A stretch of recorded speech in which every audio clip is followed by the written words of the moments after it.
జీ5 app download చేసుకుని పూర్తి ఎపిసోడ్లని ఉచితంగా చూడండి.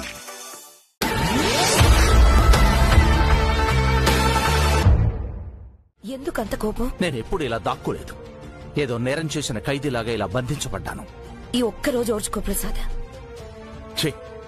ఇలా దాక్కోవటం కంటే బయటికెళ్లి పబ్లిక్ గా సుమిత్రతో పెళ్లి రోజు జరుపుకోవటమే మంచిది. నువ్వలా చేస్తావని ఇక్కడ దాక్కోమన్నాను.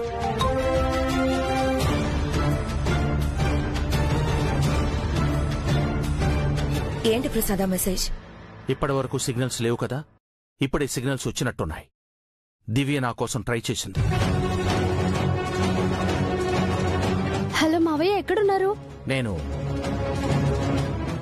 ముంబైలో ఉన్నాను. Speaker on చేసినట్టుంది.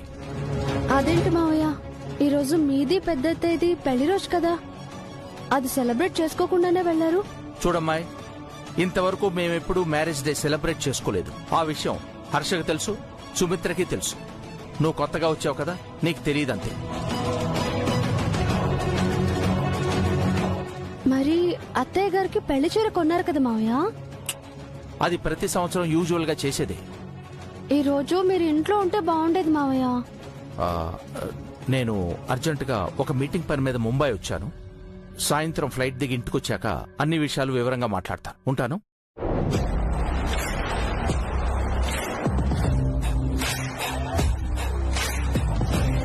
ఇందాక నేను చెప్తే నమ్మలేదు ప్రసాద్. ఇప్పుడు నువ్వు చెప్పావు కాబట్టి చచ్చినట్టు నమ్ముతుంది. దివ్య నీకంటే తెలివైంది, అస్సలు నమ్మదు. నేను నమ్మను గాక నమ్మను. మావయ్య గారు ఇక్కడే ఉన్నారు. అదేలా చెప్తారండి? ముంబైలో ఉన్నారని నాన్న ఇప్పుడే చెప్పారు కదా. అబద్ధం చెప్పారండి. లేదమ్మా, ఆయన అబద్ధాలాడరు. సారీ అత్తయ్య, మావయ్య గారు స్వతహాగా అబద్ధం చెప్పరేమో, కానీ చిన్నత్తయ్య చెప్పిస్తుంది. నాన్న చెప్పింది అబద్ధం అని మీరెలా చెప్తారు? మన ఫోన్ ఏ లొకేషన్ లో ఉందో ఆ ఏరియా మొబైల్ టవర్స్ ని బట్టి చెప్పొచ్చు.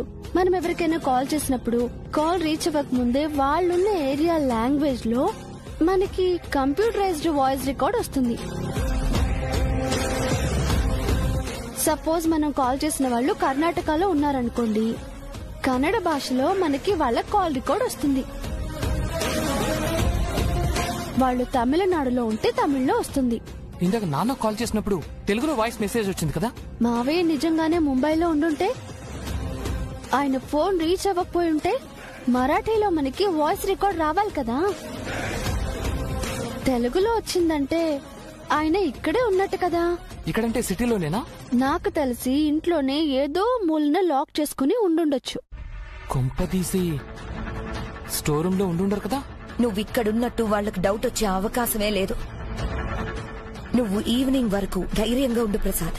మరి అవును దీపు, నిన్న నువ్వు వాళ్ల మాటలు వినకపోతే ఈ రోజు పెద్దమ్మ పెళ్లి రోజు జరిగుండేది. వచ్చిన గెస్ట్ల ముందు నేను సెకండ్ వైఫ్ అని తెలిసిపోయేది, నా పరువు పోయేది, మనం బజార్న పడేవాళ్ళం. ఆ ప్రమాదం ఇంకా ఉంది మామ్. అన్నయ్యనైనా వదిలేయొచ్చేమో కానీ వదిలిన మాత్రం తక్కువ అంచనా వేయద్దు. అది నిజమే, కానీ అదేం చేయబోతుందో మనకు తెలియదు కదా. ఒక పంచే మామ్, వదిన ఏం చేసినా డాడీని బయటికి రావద్దని చెప్పు. ఇందాకే ఆ మాట చెప్పొచ్చాను. మళ్ళీ చెప్పు మామ్. పదే పదే నేను స్టోర్ రూమ్ లోకి వెళ్తే వాళ్లకు అనుమానం బలపడుతుంది దీపు. అయితే ఇప్పుడే ఫోన్ చేసి మాట్లాడు మామ్.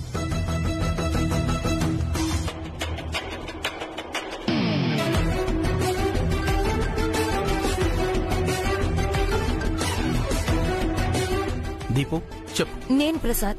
నువ్వా? ఇప్పుడే కదా వెళ్ళావు, ఎంతలేందుకు ఫోన్ చేస్తున్నావు? ఆ దివ్య నిన్నేదో చేయబోతుందని దీపు డౌట్ పడుతున్నాడు. ఏం జరిగినా సరే నువ్వు బయటికి రాకు ప్రసాద్. చెప్పావు కదా, పదే పదే ఎందుకు సతాయిస్తావు? జాగ్రత్త కోసం ఫోన్ చేశాను. నువ్వు ఇలా పదే పదే గనక కాల్ చేస్తే వాళ్ళకి నిజంగానే డౌట్ వస్తుంది. సాయంత్రం వరకు ఆ రూమ్ లోనే ఉండు ప్రసాద్. ఉండక చస్తానా? శివుడంతటి వాడికే తప్పలేదు. శనిదేవుని తప్పించుకోవటం కోసం చెట్టు త్వరలో ఉన్నట్టు. ఇలా మామ్. డాడ్ ఓకేనా? కంఫర్ట్ గా ఉందా? ఏమిట్రా కంఫర్ట్? పొద్దుననగా టిఫిన్ పెట్టి లోపలికి తోశారు. ఇప్పటి వరకు కాఫీ లేదు, టీ లేదు. పదే పదే టీలు కాఫీలు ఇవ్వడానికి నువ్వేమీ ఆఫీస్ రూమ్ లో లేవు, స్టోర్ రూమ్ లో ఉన్నావు. నాకీ గతి పట్టించింది నువ్వే కదా. మళ్ళీ సెటైర్లో ఒకటి. సారీ ప్రసాద్, ఏం జరిగినా బయటికి రాకు. మాట్లాడింది చాలు గాని ఫోన్ పెట్టేయండి. పాపం మామ్, డాడీ చాలా ఫీల్ అవుతున్నారు. అయితే అవని, ఆయన బయటకొస్తే మనం ఫీల్ అవ్వాలి. మీ బేటా మా బెహన్ని నిన్న రాత్రి బలవంతం చేశాడు. మేరా బెహన్ చచ్చిపోయింది. ఏమిటి? నిన్న రాత్రి మీ చెల్లెల్ని మావాడు బలాత్కారం చేశాడా? పచ్చి అబద్ధం.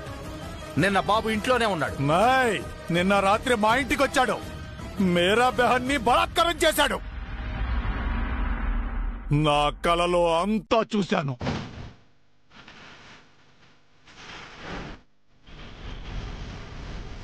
ఏమిటి? కలలో చూసావా? అవును, నా కలలో నా కళ్ళతో చూశాను.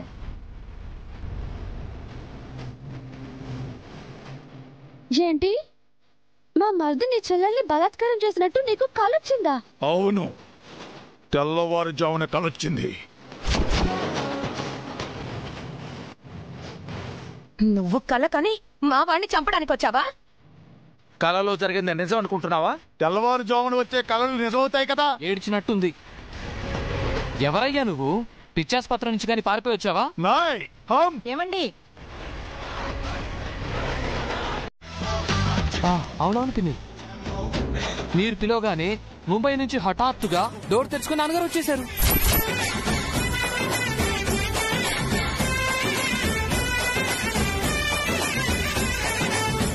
అదేదో సినిమాలో రైల్వే స్టేషన్ పిల్లర్లోకి వెళ్లి ఇంకో ప్రపంచంలోకి అడుగుపెట్టినట్టు ముంబై కాన్ఫరెన్స్ రూమ్ లో మాయమై మనింటి స్టోర్ రూమ్ లో ప్రత్యక్షమయ్యారా నాన్న?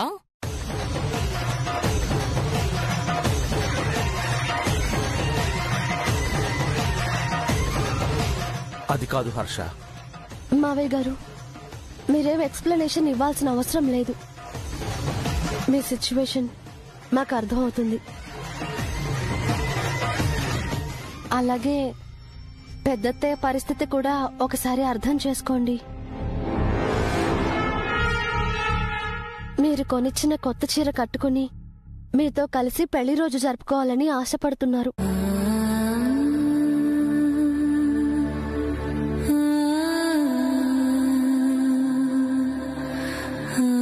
ప్లీజ్ మావయ్య గారు, అత్తయ్య గారి ఆశని నెరవేర్చండి.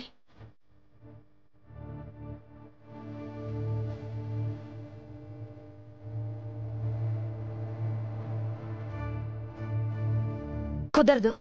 ఇన్ని రోజులు లేని అలవాటు కొత్తగా ఇప్పుడెందుకు? నువ్వు నోరు మొయ్యబోరా. అసలు ఇదంతా నీ వల్లే జరిగింది. వాళ్ళు ఏమడుగుతున్నారో అర్థమవుతుందా డాడ్? మేమేం నీ ఆస్తులు అడగట్లేదురా. అమ్మా నాన్న పెళ్లి రోజుని జరుపుకుందాం అంటున్నాను.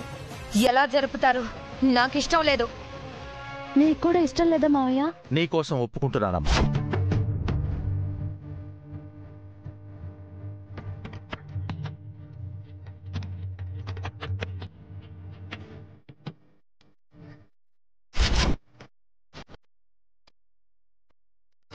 వద్దు ప్రసాద్, నువ్వు ఒప్పుకుంటే నేనేం చేస్తానో నీకు బాగా తెలుసు. మౌనా, అనవసరంగా అతి చేయకు. సుమిత్ర ఎప్పుడూ నోరు తెరిచి ఏమీ అడగలేదు. ఈ పెళ్లి రోజు జరగని.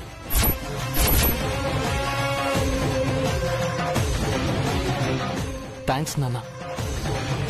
థ్యాంక్ యూ మావయ్య, థ్యాంక్ యూ. రండి రండత్తయ్య.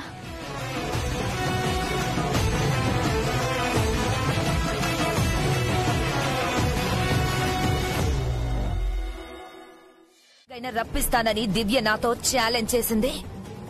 చెప్పింది చెప్పినట్టుగా చేసింది. ఇప్పుడు అర్థమైంది కదా. ఇక నుంచైనా దివ్యతో కొంచెం జాగ్రత్తగా ఉండండి. ఏమైనా చేసే ముందు ఆచితూచి ఆలోచించి చెయ్యండి. మాకు చెప్పడం కాదు, నువ్వు కూడా జాగ్రత్తగా ఉండాలి ప్రసాద్. నేను జాగ్రత్త పడ్డాను కాబట్టే ఈ రోజు నీ పరువు దక్కింది. లేదంటే నన్ను స్టోర్ రూమ్ లో దాచిపెట్టి వాళ్ళకి అబద్ధం చెప్పినందుకు వాళ్ళు నీకు పెద్ద శిక్ష వేసేవారు. అది తెలుసుకోండి. చిచి,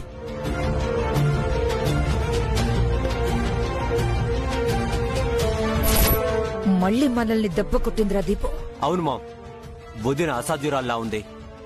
అసలు డాడీని మనం ఇంట్లో కాకుండా ఇంకెక్కడైనా దాచిపెట్టుంటే బాగుండేది. నిజంగానే ఏ ముంబైకో చెన్నైకో డాడీని వెళ్ళిరమ్మనాల్సింది. అది ఇంత షార్ప్ అని అనుకోలేదు దీపు. మీ డాడీ ముంబైలో ఉన్నాడని తను చెప్పేస్తే సైలెంట్ అవుతుందని అనుకున్నాను గాని ఇంత పెద్ద స్కెచ్ వేసి పెళ్లి రోజు జరిపిస్తుందని అనుకోలేదు. ఎలాగైనా సరే దెబ్బకి దెబ్బ కొట్టాలి. ముసలాడు బాగానే క్యాచ్ చేశాడు. ఆ గోల్డ్ కొట్టేసింది నేనే, గౌరీ మీదకి నెట్టింది నేనే. అయ్యో మీకెందుకు అబద్ధం చెప్తాం సార్? ఆ గౌరీయే గోల్డ్ కొట్టేసింది. కొట్టేసిందని ఇక్కడ బానే మాట్లాడతారు, లోపల లాయర్లు అడిగితే తడబడుతూ మాట్లాడతారు. నిన్ను చూస్తుంటే మొదటించి నాకు డౌట్ గా ఉందయ్యా. లేదు సార్, మా ఆయన అబద్ధాలు చెప్పరు. ఆయన పైన చాలా నమ్మకం ఉంది. మీలాంటి వాళ్ళు ఉండబట్టే ఇలాంటి వాళ్ళు ఇలా తయారయ్యారు. తడబడకుండా నిజాలు మాత్రమే చెబితే మీ బంగారం మీకు వచ్చేలా చేస్తాను. అమ్మయ్యా, నన్ను మా ఆవిడ నమ్మింది కాబట్టి సరిపోయింది. అసలు వీడిని లాయర్గా పెట్టుకుని తప్పు చేశాను.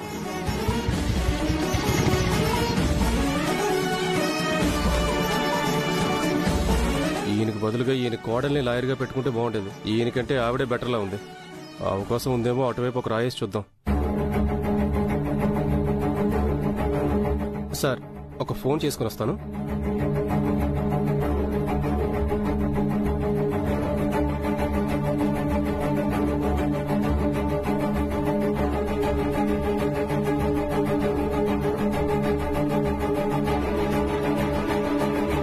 నమస్తే మేడం. నమస్తే, చెప్పండి. మొన్న మీరు సూపర్ గా వాదించారు మేడం.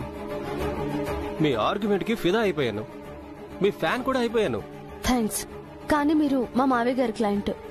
ఇలా నాతో మాట్లాడడం ఎవరైనా చూస్తే అస్సలు బాగోదు. వెళ్ళండి. ఆ ముసలాడు పెద్ద వేస్ట్ గాడు. అనవసరంగా వాడి దగ్గరికి వెళ్ళాను. చాదస్తంతో ఒకటే నస పెడుతున్నాడు. వాడి పని అయిపోయింది. ఒక పని చేద్దాం అనుకుంటున్నాను. ఆ ముసలాడితో పెట్టుకుంటే నేను ఎలాగూ ఓడిపోతాను. నా కేసు మీరు వాదించండి. వాడి మొహాన్ని కొట్టే ఫీజేదో మీకు కొడతాను.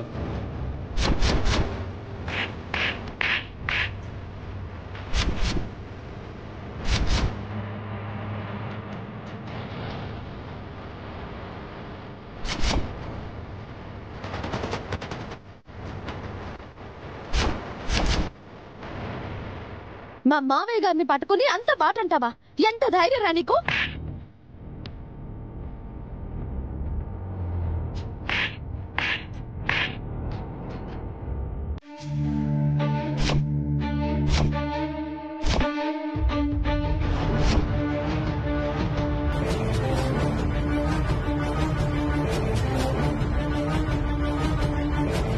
గుడ్ మార్నింగ్ దివ్యమ్మ. Good morning sir. Good morning అండి. నా కోసం వెయిట్ చేస్తున్నారా? అవును సార్. కేసా ఏదైనా ఎవిడెన్స్ దొరికిందా? స్ట్రాంగ్ ఎవిడెన్స్ దొరికింది దివ్యమ్మ. మీరు చెప్పినట్లే నిన్న ప్రకాష్ ను ఫాలో అవుతూ వెళ్ళాను.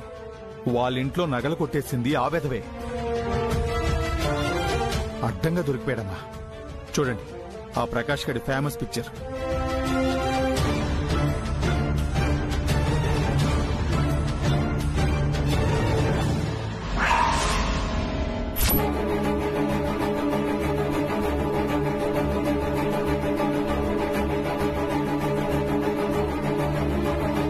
అమ్మ దొంగ వెదవా, వీళ్ళందరినీ చీట్ చేస్తున్నాడన్నమాట.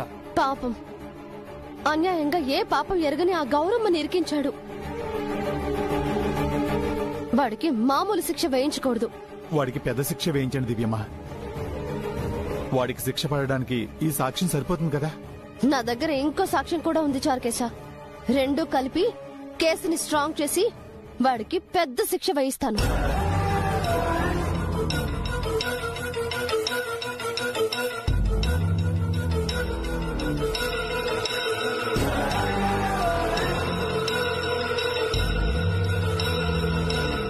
అదేమిటి, చారు కేసు వచ్చాడు? అతను వచ్చాడంటే సాక్ష్యం అనేది తీసుకొచ్చుంటాడా? సాక్ష్యమా? అదేంటయ్యా సాక్ష్యం అంటే అంత కంగారు పడుతున్నావు? ఆ నగలేవో నువ్వు కొట్టేసినట్టు. సారీ సార్, ఆ నగలు దొంగతనం చేసింది నేనే సార్.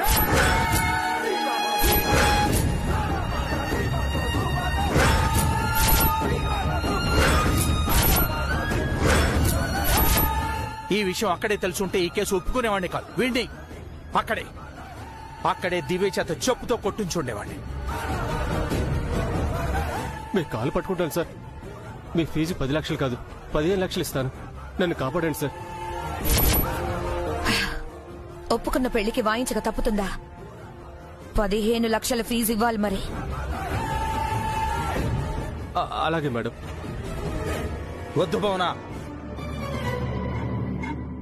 ఎంత డబ్బిచ్చినా ఈ కేసును మనం గెలవలేం. అలా అనకండి సార్, మిమ్మల్ని నమ్ముకుని ఉన్నాను. నువ్వు తప్పు చేసి నన్ను కవర్ చేయమంటే ఎలాగూ? అందుకే కదా సార్ ఎక్కువ ఫీజు ఇస్తున్నాను. ఇలాంటి వాళ్ళ డబ్బే మన పెట్టుబడి ప్రసాద్. నీలాంటి పెద్ద పెద్ద లాయర్లను చూసుకునే కదా నేరస్తులు ధైర్యంగా నేరాలు చేస్తున్నారు.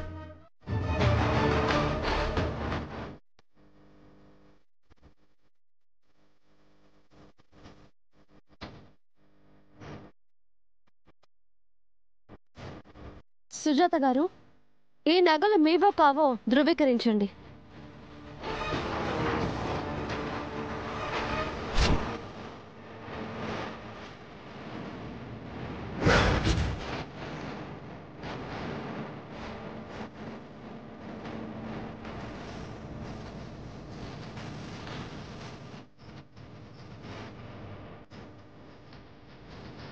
సార్, ఇవి నా నగలే సార్.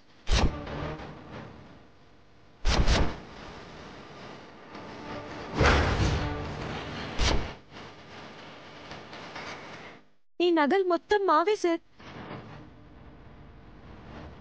దుర్మార్గుడా, నేను నమ్మి పెళ్లి చేసుకుంటే ఇంత ద్రోహం చేస్తావా? నువ్వు మంచివాడు అనుకున్నాను.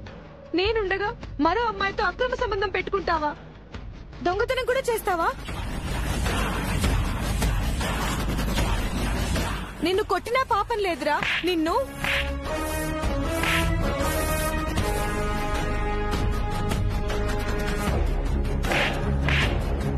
Order order.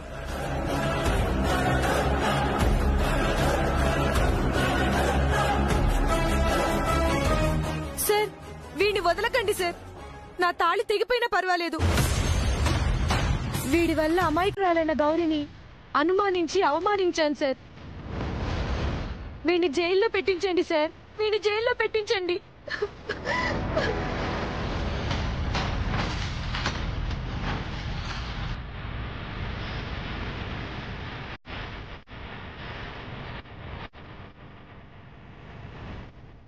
Your honour,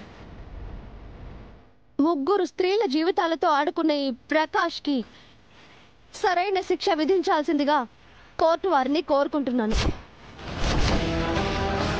that's all your honour.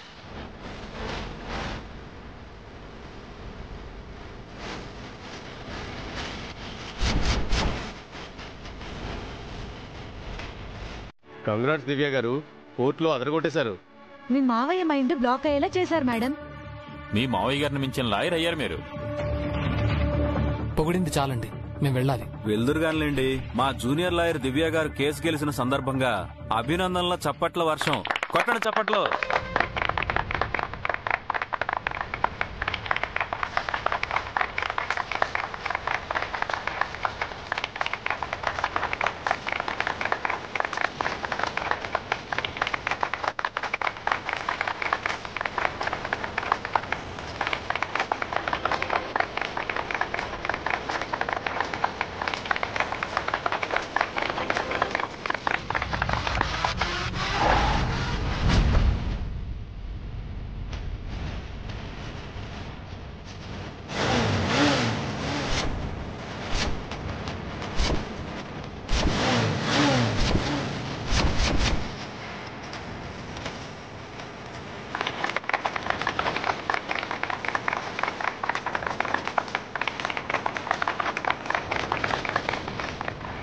Prasad గారు, ఇంక రిటైర్మెంట్ తీసుకోండి, మీ పని అయిపోయింది.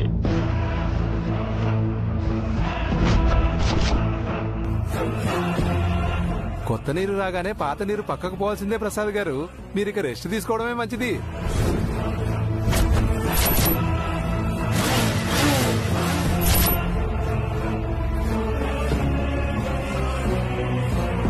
మిమ్మల్ని మించిన లాయర్ అయింది మీ కోడలు. ఇక మీరు ఏ కేసు గెలవలేరు.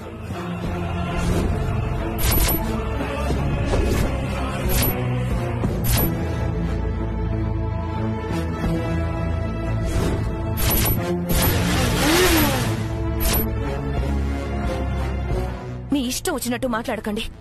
ఏదో ఒక కేసు గెలిచినంత మాత్రాన తనేమీ ఆయన కంటే గొప్ప కాదు. ఈ ఒక్క కేసు ఏంటండి, వరుసగా అన్ని కేసులు దివ్య గారే గెలుస్తున్నారు. మీ అబ్బాయి కేసును కూడా మీ వారు వాదించలేకపోతే దివ్య గారే వాదించి గెలిచారు, గుర్తులేదా?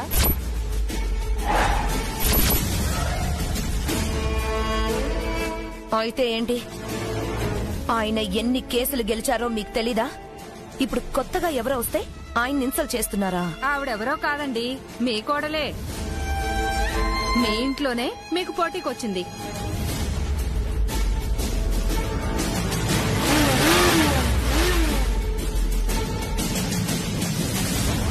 ఆ పోటీ తట్టుకోవడం మీ వల్ల కాకపోతే మీరా నల్ల కోటు తీసేసి ఇంట్లో కూర్చోండి.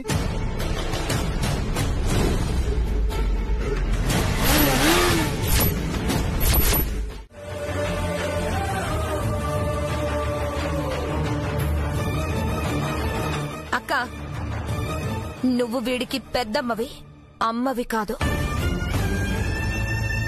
అమ్మనవ్వాలని కూడా ఆశపడకు. వీడు నా కొడుకు, నా రక్తం పంచుకు పుట్టిన కొడుకు. నేను నవమాసాలు మోసి కనిపెంచిన కొడుకు. వీడి మీద నీ నీడ పడటాన్ని కూడా నేను సహించను. అర్థమైందా? అర్థమైందా?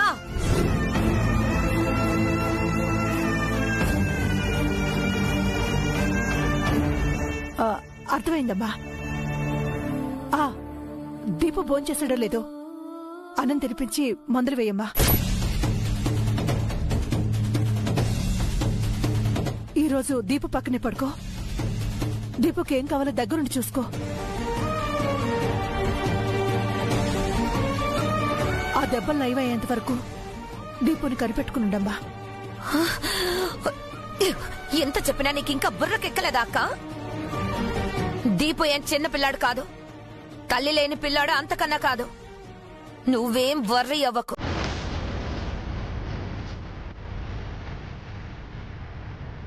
రానా దీపు. దీపు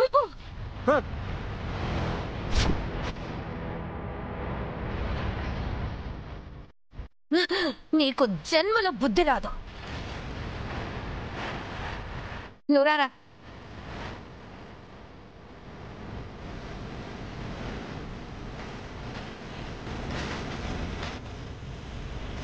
అసలు నీకు ఇదంతా అవసరమా అమ్మా? వాళ్ళతో మాటలు పడడం నీకు అవసరమా? అసలు వాడికి ఏమైతే నీకేంటి? సవతి కొడుకుని సొంత కొడుకులా చూడడం మంచిదే అత్తయ్య. కానీ మావయ్య గారు చెప్పినట్టు ప్రేమకి ఎంతైనా ఒక హద్దు ఉంటుంది కదా. వాళ్ళు వద్దు అంటున్నా మీరెందుకు ఇలా ప్రవర్తిస్తున్నారు? నిన్ను 2-3 రోజుల నుంచి చూస్తున్నానమ్మా. నువ్వు దీపుని మరీ కేర్ చేస్తున్నావు. పిన్నన్నట్టు వాడేం చిన్నపిల్లడు కాదు. వాడికి తల్లి ఉంది, తండ్రి ఉన్నాడు. వాడిని వాళ్ళు చూసుకోగలరు. వాడి కోసం నువ్వు మరీ అంత ఎక్కువగా బెంగ పెట్టుకోకు.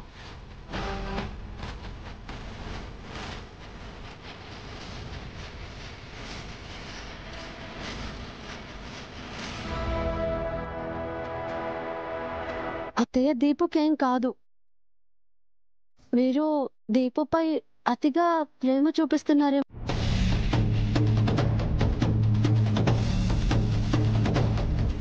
నా బిడ్డ పుట్టిన తేదీ, సమయం, నక్షత్రం, రాశి అన్నీ మీతో చెప్పాను కదా పంతులు గారు. అన్నీ చెప్పారమ్మా. వాటిని బాగా పరిశీలించాను. ఇకపోతే మీ అబ్బాయి జాతకరీత్యా చిన్న చిన్న గండాలున్నాయి.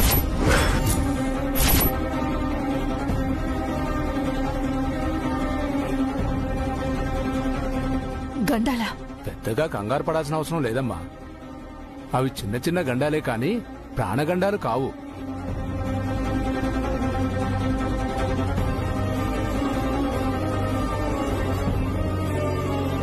ఇది మీ అబ్బాయి కుడి చేతికి కట్టండి. చండీ యాగంలో పెట్టి పూజ చేసిన మహిమగల తాయెత్తి ఇది.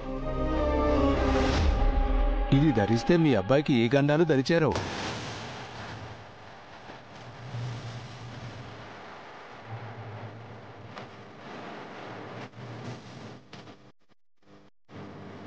ఈ కుంకుమ మీ అబ్బాయి నుదుటిన పెట్టండి.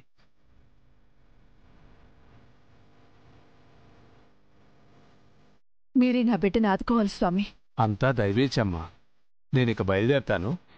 శుభం భూయాత్.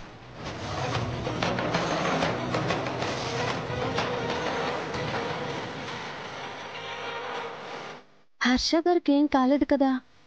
ఇప్పుడెందుకు అత్తయ్య గారు పొద్దున్నే పంతులు గారిని పిలిపించి కుంకుమ తాయెత్తు తీసుకున్నారు? కింద పడ్డా మామ్. తలకి చేతికి చిన్న గాయాలయ్యాయి.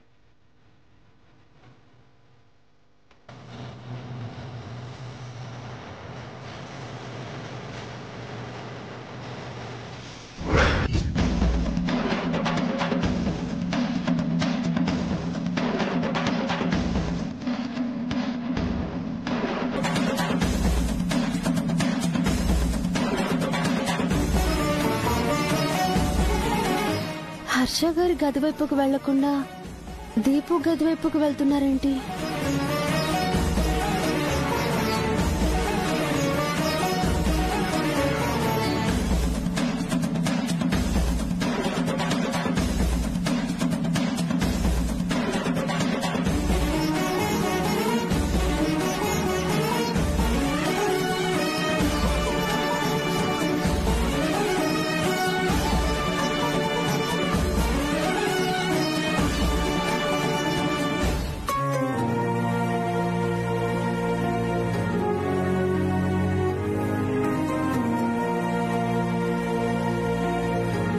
ఇది ధరిస్తే మీ అబ్బాయికి ఏ గండాలు దరిచేరవు.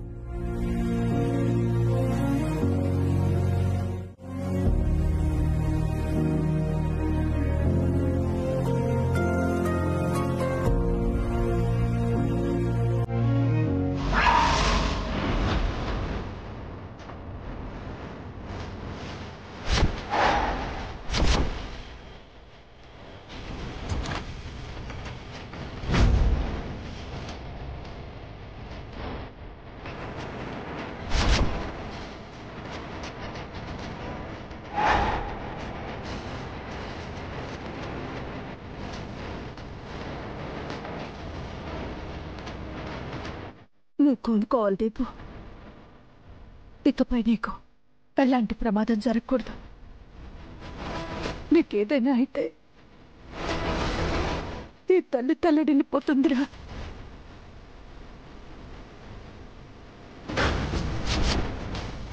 నా ఆయుష్ కూడా పోసుకుని నిండు నూరేళ్లు బ్రతుకు.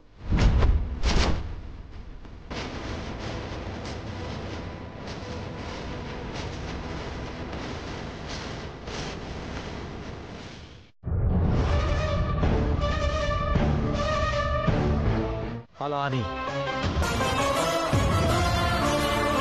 నాకు మాటివ్వు.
మావయ్య గారి కోసం, చిన్నత్తయ్య కోసం మీరు ఎంత పెద్ద త్యాగం చేశారు అత్తయ్య.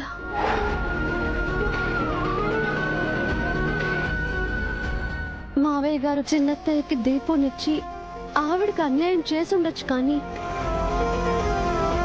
మీ కన్న కొడుకుని మీకు దూరం చేసి మీకు చాలా అన్యాయం చేశారు అత్తయ్య.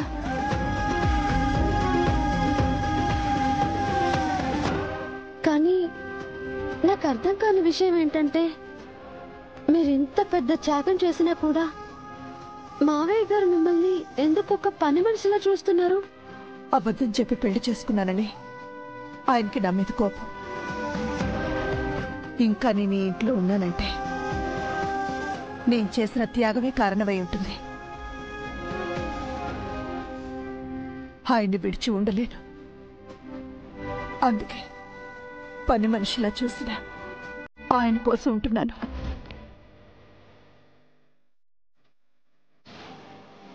మీరు చాలా గ్రేట్ అత్తయ్య. ఇంత పెద్ద రహస్యాన్ని ఎన్ని రోజులు మీ గుండెల్లో ఎలా దాచుకున్నారు అత్తయ్య? ఈ విషయం ఎప్పుడు ఎవరి దగ్గర బయట పెట్టొద్దని ఆయన నా దగ్గర మాట తీసుకున్నారమ్మా. అందుకే ఎప్పుడు నా బాధను బయట పెట్టలేదు. అంటే దీపు మీ కన్న కొడుకు అన్న విషయం మీకు మావయ్య గారికి తప్ప వేరే ఎవ్వరికీ తెలీదా? తెలీదమ్మా, మా ఇద్దరికి మాత్రమే తెలుసు. 3 ఏళ్లు ముందు పుట్టిన ఆఖరికి హర్షకు కూడా తెలీదు. ఇన్ని సంవత్సరాల తర్వాత మొదటిసారి నీకే చెప్తున్నాను. దివ్య, నువ్వు నాకు మాట ఇవ్వాలమ్మా. ఏంటత్తయ్య?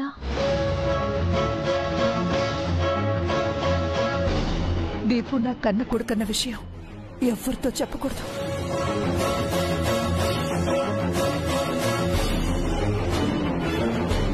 నాలాగే నువ్వు కూడా ఈ రహస్యాన్ని నీ గుండెల్లోనే దాచుకోవాలి. నేను ఈ రహస్యాన్ని నీతో చెప్పినట్టు మీ మావయ్య గారికి తెలిస్తే ఆయన నన్ను అసహించుకుంటారు. అది నేను భరించలేను. ఆయన నన్ను ప్రేమించకపోయినా పర్వాలేదమ్మా, కానీ ద్వేషిస్తే అది నాకు చావుతో సమానం. లేదత్తయ్య, నేను ఎవ్వరికీ చెప్పను.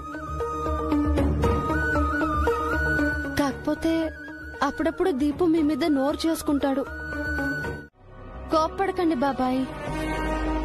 ఈ నగలు ఏ షాప్ లో కొన్నారు? సేట్ చమల్లాల్ నగల షాప్ లో కొన్నాం. అమ్మా, మీకంత అనుమానంగా ఉంటే ఎంగేజ్మెంట్ అయ్యాక ఎంక్వైరీ చేసుకోండి. మాకెలాంటి అనుమానం లేదు పేరయ్యా. మరెందుకమ్మా మాటలు? ఈ పెళ్లిని చెడగొట్టాలని కాకపోతే? మాకు అలాంటి ఉద్దేశం ఏం లేదు అంకుల్. మరి ఇంకే, శుభస్య శీఘ్రం. తాంబూలాలు మార్చుకోవడానికి టైం ఉంది కాబట్టి నేను ఈ లోపు పెళ్లి ముహూర్తం పెట్టేస్తాను.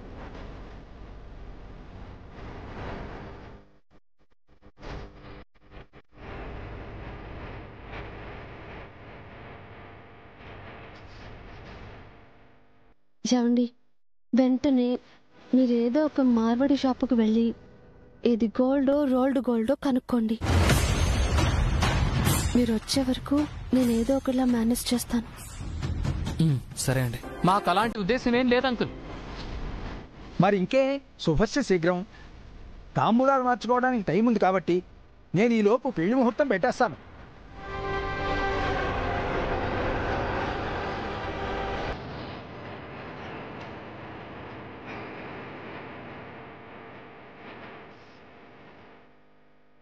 ఏమండి, వెంటనే మీరేదో ఒక మార్వడి షాపుకు వెళ్ళి ఇది గోల్డో రోల్డ్ గోల్డో కనుక్కోండి.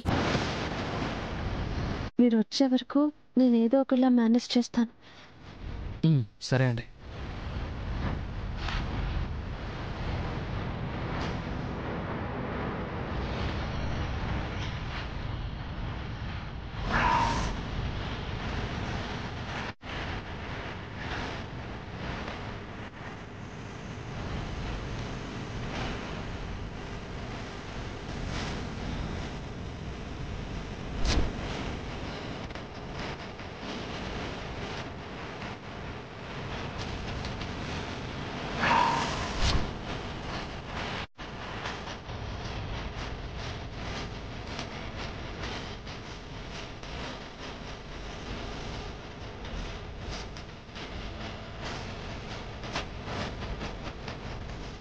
హలో హలో నానా, సిగ్నల్ లేనట్టుంది, కొంచెం బయట దాకా వెళ్ళొస్తాను. సిగ్నల్ లేనట్టుంది, బయటకు వచ్చి మాట్లాడతాను.